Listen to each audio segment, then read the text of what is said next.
What was the most emotional moment in your favorite TV show? Courage waving goodbye to his parents after they were launched off a rocket, and then being found and adopted by Muriel at a dumpster. Oh my. You're here all alone? What courage you have. Would you like to come home with me? I'll call you Courage, we'll have a grand time. And that's why he always goes above and beyond to protect his Muriel. When Ron Swanson realizes he doesn't work with anyone he knows anymore. He went to talk to Leslie about getting a job over lunch, but she never showed up cause she was busy. They became friends again almost immediately after Ron told his story, but it was sad to see Ron all alone. Also RIP Lil Sebastian. Laugh with me, buddy, jest with me, buddy, don't let her get the best of me, buddy, don't ever let me start feeling lonely. The montage of them in the Parks and Rec office and later with Ron is alone on a canoe in the national park always make me ugly cry. I realized why he'd gone to see her a heartbeat before Leslie did, and burst into tears at how he'd swallowed his pride to go and be with the people he loved and how much that must have taken for him to do. And I was so noisy my husband didn't hear Leslie's realization and couldn't work out why I was crying. And I'm crying again now thinking about it. Buffy finding her mom's body. The lack of music during that scene really made it more horrifyingly realistic. None on my tears were prompted by overwrought emotional music, just Buffy saying Mom, Mom. Most realistic scene of the whole show. I watched both of my parents die.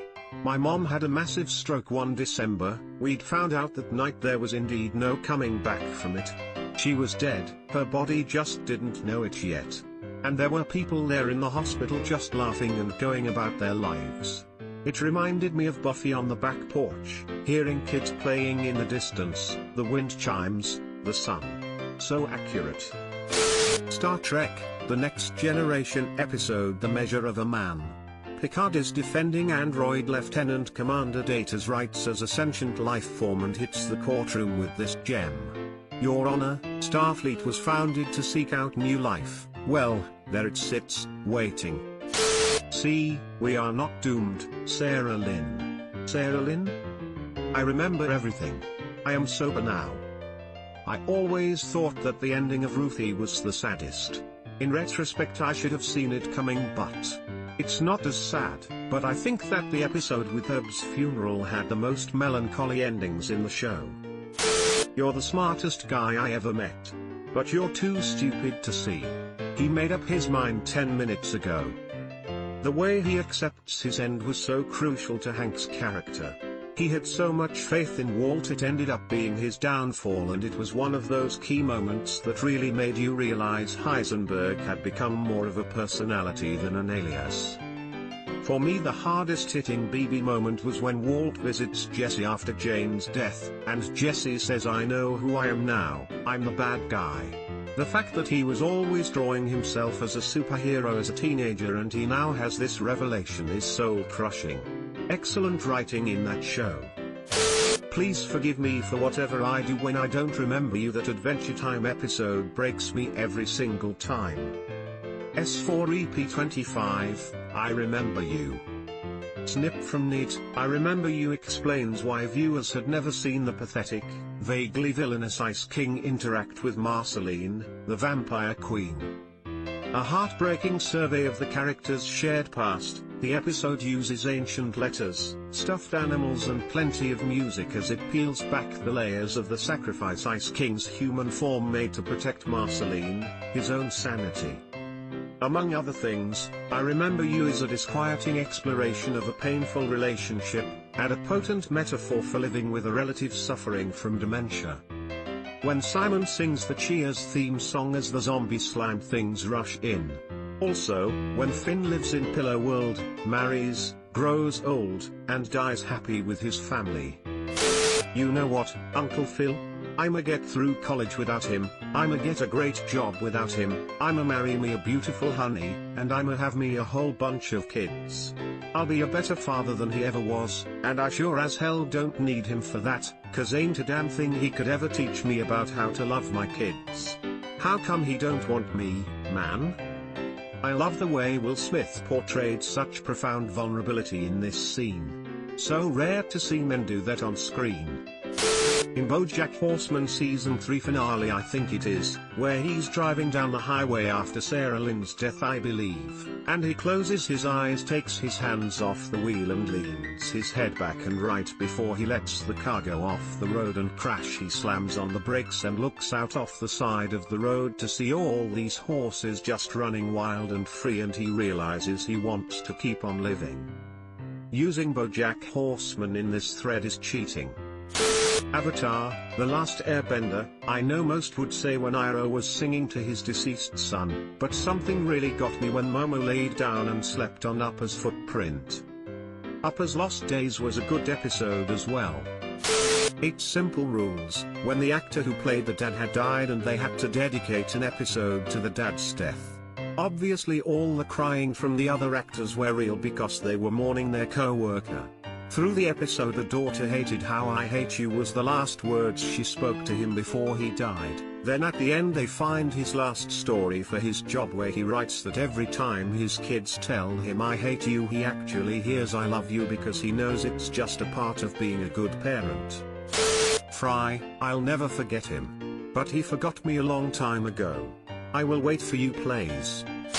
2 underrated Simpsons moments. When Bart's comet is about to destroy Springfield and everyone crowds into Flanders' shelter, then they kick him out. He goes up to a hill to die alone, singing "Que Sera Sera." Then the entire town joins him, having reconsidered. When Homer is about to have open heart surgery and has to say goodbye to Bart and Lisa because he might not make it. He doesn't know what to say, so Lisa whispers in his ear what he should tell Bart, and Bart whispers in his ear what he should say to Lisa. When Bart tries so hard to get a good grade and fails anyway. That moment was too real and broke my heart. Why try just to find out you aren't good enough? I know the answer to that question, but for a kid it can feel hopeless. When the doctor has to erase our memories of him and she begs him not to, even though it means her mind will burn up, because traveling with the doctor is the most special and wonderful thing in the world. Donna was amazing with or without the doctor. I'm not okay.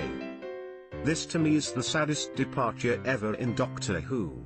It wasn't a death or a regeneration, it was someone who felt plain and boring finally realizing how special they were, and they wouldn't just lose the brilliant Time Lord part of their brain, they would lose every moment that made them feel special and smart. That was so awful. In Scrubs, the series finale, the real finale, when JD looks to what the future holds for him, his friends and family. I fucking cried. Scrubs has so many. When Carla says goodbye to Laverne, that did it for me. Water works for days. When Dr. Cox broke down after accidentally transplanting organs infected with rabies into 3 patients who end up dying, including the one he'd ended up getting a bit close with, and tells JD that the 3rd patient he'd gotten close with could have waited another month for a transplant. FMA Brotherhood, when Mustang is snapping away at Envy after learning he's behind his best friend's murder. I really liked the fact that it wasn't solely the fact that Envy killed Hughes, it was the nature in what Envy did while murdering him that set off Mustang. Mustang is a fucking fearsome alchemist. I remember crying as a kid when Ash let Butterfree go and be free with all its Butterfree brothers. The end of Gravity Falls. Sometimes I play the Goodbye to Gravity Falls track just to cry. See you next summer. Woodhouse dying in Archer. And Archer actually missing him. The grave scene where Archer brings him a baggie and says his goodbyes, then it cuts to the screen saying that he's really gone. When they close, the entire season ends with dedicated to George Cotu, seen it 3 times, cried 3 times. In Avatar, when Zuko finally reunites with Iroh in Book 3, Mr. Robot 3.7 Don't Delete Me, the whole conversation between Angela and Elliot near the end. I was never angry with you. I was sad, because I was afraid you'd lost your way. When Cutthroat Bitch died in House. I ugly cry every time. Not just the episode itself, but the moment a few episodes later when House thinks he's hearing voices and it's just Wilson talking to her about his day. Just destroyed me. Kuttner. I'm never gonna get over that. Do it for her. Don't forget, you're here forever. This one and the one where Homer thinks he's only has 24 hours to live, so he spends it all with his family and then listens to the Bible as he's waiting. Always kill me. Lost, when Sun and Jin die together as the sub fills with water even though Jin could have saved himself. I loved both of their character arcs so much. I really miss Lost. Second place, Not Penny's Boat. Sawyer trying to save Juliet. Jin dying on the sub makes me irrationally angry. Like, damn son, tell the fucker to leave and take care of your child. Subscribe for more hot Reddit takes in your inbox, guaranteed.